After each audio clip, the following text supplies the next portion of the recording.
मी आज जिवंत आहे म्हणून मला काय करता येईल. मग जेव्हा आपण अशा परिषदांचं आयोजन करतो त्यातून सकारात्मक एक विचार असा घ्यायला पाहिजे की आपण आपल्यापुरतं काय करू शकतो. तर मी एक सुचवेन इथे जे गावातले प्रमुख आलेले असतील त्यांना, आपला गाव हाच आपला देश असं समजून तुम्ही काम करा. आपल्या गावाचं स्वतंत्र मंत्रिमंडळ करा की बाबा पाण्याचं तू बघ, ह्याचं झाडांचं तू बघ, स्वच्छतेचं तू बघ. रिसायकलिंग सुद्धा आहे. विज्ञानाचा आधार आपल्याला चांगल्या गोष्टींसाठी, विज्ञान दोन पद्धतीनं काम करतं. ते चांगल्यासाठी काम करतं आणि वाईटासाठीही करतं. आपल्याला काय घ्यायचं हा सर्वस्वी आपला प्रश्न आहे. त्यामुळे आपण आपलं गाव जर स्वतंत्रपणे उभं करू शकत असू, ग्रामगीता सांगणारे तुकडोजी महाराज सुद्धा याच भूमीतले आहेत आणि सावकाराकडून कर्ज घेऊ नका हे सांगणारे गाडगे महाराज सुद्धा याच भूमीतले आहेत. त्यामुळे आपल्याला एवढी महापुरुष मंडळी होऊन गेले आणि त्यांनी इतका आपल्याला जर संदेश आणि आदेश दिला असेल तर त्याच्या पलीकडे जाऊन काम करण्याची आपल्याला काय गरज आहे. आपण त्यांच्या विचारांनी जरी चाललो तरी ते पुष्कळ आहे असं मला वाटतं.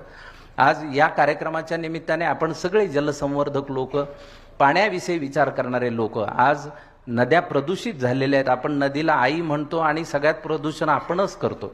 गडकरी साहेबांनी मगाशी बोलताना सांगितलं की त्यात आता अस्थी टाकू नयेत, त्यात आता मृतदेह टाकू नयेत, ह्यासाठीचे प्रयत्न. नदी ही आपली जर आई असेल तर तिला स्वच्छ ठेवणं हे सुद्धा आपलंच काम आहे. आम्ही पूजा केली, त्याचं सगळं उरलेलं नदीतच टाकलं. आम्ही गाड्या नदीतच धुतल्या, आम्ही जनावरं नदीतच धुतले, आम्ही प्रातर्विधी नदीतच उरकले. तर त्याच्यापेक्षा नदी स्वच्छ होऊ शकते का? आपला जलसाठा अतिशय चांगला होऊ शकतो का?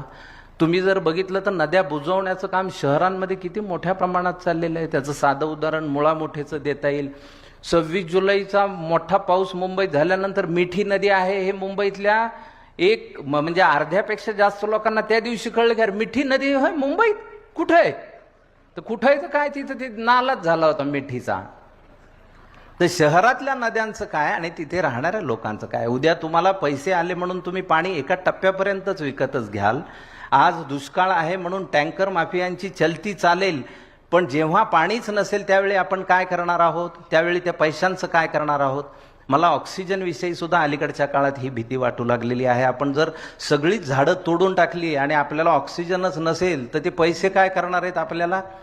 ऑक्सिजनचे टँकरचं वजन घेणारे सुद्धा माणसं नसतील. श्रीमंत माणूस, साधी गोष्ट आहे, जो श्रीमंत आहे, अति धनाढ्य आहे, त्याला 100 किलोचं पोतं उचलता येत नाही आणि ज्याला ते विकत घेता येत नाही त्याला ते उचलता येतं. एवढा निसर्ग नियम साधा आहे. पण उद्या जर ऑक्सिजनचं असं सुरू झालं तर आपण करणार काय. ते टँक घ्यायला माणूस तर पाहिजे शेजारी. यार मला एक सिलेंडर मोठा लागतो रे, आणि तो बरोबर घ्यायला माणूस तर पाहिजे तुम्हाला. तर आपण माणसांना माणसासारखं वागवणं जोपर्यंत सुरू करत नाही तोपर्यंत आपल्या कुठल्याही बोलण्याला आणि कुठल्याही गोष्टीला अर्थ नाही. शेतकरी जर ह्या देशाचा त्राता असेल तर त्याला आपण तेवढी आपण जर सत्ता दिली नाही, त्याच्या हातात तेवढं जर आपण उत्पादन देत नसू. साधा मुद्दा आहे.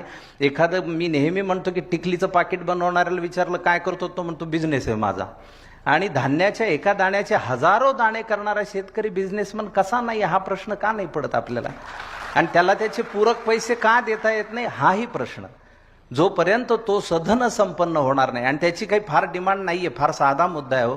प्रत्येकाचं गोष्ट, एखाद्याला जर 250 रुपये आमच्या नाटकात असतं, 250 रुपये नाईट असली आणि प्रोड्युसरने एखाद्या दिवशी 350चं पाकिट दिलं तर त्याच्या डोळ्यात पाणी येतं. तो म्हणतो हो हे जास्त आले तो साहेब पैसे, नाही आजपासून तुला 350.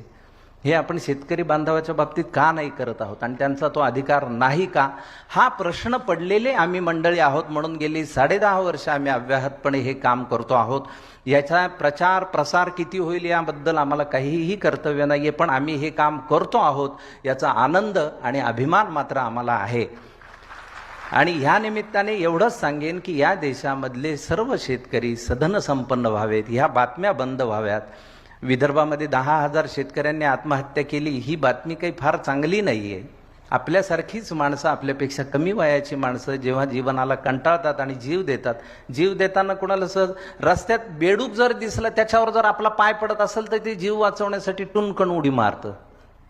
आणि मग स्वतःहून आत्महत्या कुणाला कशी करावीशी वाटत असेल, त्याची कारणं शोधण्यापेक्षा त्या कारणाच्या मुळाशी आपण जाऊ शकतो का, आपण सगळे मिळून जाऊ शकतो का, लोक सहभागातून जाऊ शकतो का, तर हो जाऊ शकतो.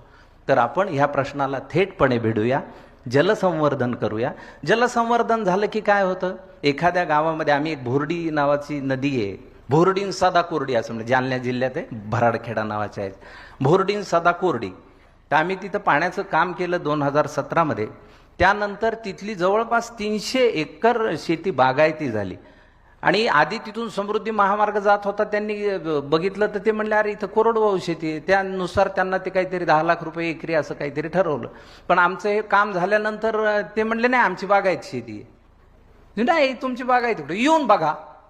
त्यांनी बघितलं तर बागायती होती. मग 10 लाख वाल्याला 30 लाख रुपये मिळाले एकरी.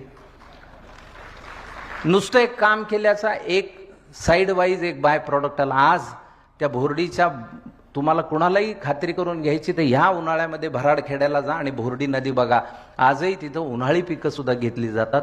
तिथल्या बागा फुललेल्या आहेत, फळबागा. आणि आज तिथे काय झालं की जिथे गावामध्ये 2 गाड्या होत्या तिथं ते म्हणतात आता गावोघरटी गाड्या झालेल्या आहेत. मुलं शिक्षणाला तालुकाच्या ठिकाणी आम्हाला पाठवता येत आहेत. गावात जोडधंदा, पशुधन वाढलेलं आहे. एका नुसत्या पाण्याच्या कामाने इतक्या गोष्टी घडतात. तिथली इकॉनॉमी बदलती, तिथल्या माणसांचं माणूस पण बदलतं आणि ती रॉयल्टी पुन्हा शेतकऱ्याकडे यावी यासाठी अविरतपणे धडपड करणारी आमची नाम फाउंडेशन ही संस्था आहे. अशा अनेक संस्था खूप आपापल्या पद्धतीनं चांगलं काम करत आहेत. त्या सर्वांना सुद्धा मनापासून सदिच्छा, शुभेच्छा. आज जरी आशेचा किरण दिसत नसला तरी उद्या सूर्योदय मात्र तुमच्याच कामावर होणार आहे याची खात्री मनाशी बाळगा. अशा सदिच्छा, शुभेच्छा देतो.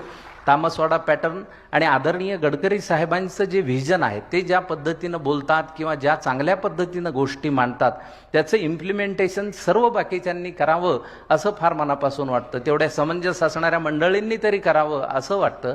आणि त्यातून गावोगावी तामसवाडा पॅटर्न फुलावा अशा सदिच्छा, शुभेच्छा देतो. आणि मला इथं बोलून मनोगत व्यक्त करण्याची संधी दिली त्याबद्दल आभार मानतो. खरं तर आम्ही विदर्भातल्या 10ही जिल्ह्यात काम करतोय. आज इथे आमचे पद्मश्री परशुरामजी खुणे साहेब आले असतील. झाडीपट्टीतला हा एक खूप मोठा कला आहेत का खुणे साहेब? हो, झाडीपट्टी आवाज द्या ना. मग आहेत नेमके आत्ताच गेलेत, त्यांना सांगा मी नाव घेतलं म्हणून. खुणे साहेबांनी 50 वर्षाहून अधिक झाडीपट्टी रंगभूमीची सेवा केली. पण आज झाडीपट्टीमध्ये नाम फाउंडेशनचं जे काम सुरू आहे त्याचे सूत्रधार आमचे खुणे साहेब आहेत. ग्रामीण भागामध्ये आम्ही गडचिरोली, गोंदिया, चंद्रपूर, भंडारा 4ही जिल्ह्यांमध्ये काम करतो आहोत. त्याची सुरुवात आम्ही खुणे साहेबांना विनंती करून केली होती. तर मला असं वाटतं की आपण एकत्र येऊन जेवढं काम करू शकतो आणि जेवढी ही सकारात्मक गोष्ट करू शकतो. बघा हे परशुराम भाऊ आले तर त्या झाडीपट्टीतलं काम ह्या आमच्या विदर्भातल्या पद्मश्री कलावंतामुळे सुरू झालेलं आहे. आणि मला असं वाटतं की आपण सर्वांनी जे जे गावागावांमधले हिरो आहेत, रील हिरोंपेक्षा रिअल हिरोंना सामोरं आणण्याचं काम या समाजानं करावं. तर हे जग सुंदर होण्याची प्रक्रिया सुरू होईल या मताचा मी आहे. आज मला इथं बोलवलं, व्यक्त होण्याची संधी दिली त्याबद्दल मी मनापासून आभार मानतो.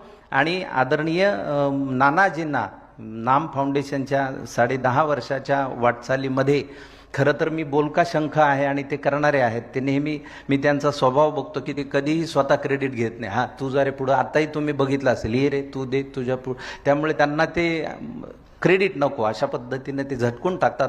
पण गेली 10.5 वर्ष जे अव्याहतपणे नाम फाउंडेशनचं काम चालू आहे त्याचं सर्व श्रेय नानाजींचं आहे हे मी इथे प्रामाणिकपणे, निर्मळपणे सांगतो आणि माझ्या शब्दांना विराम देतो. जय जवान, जय किसान.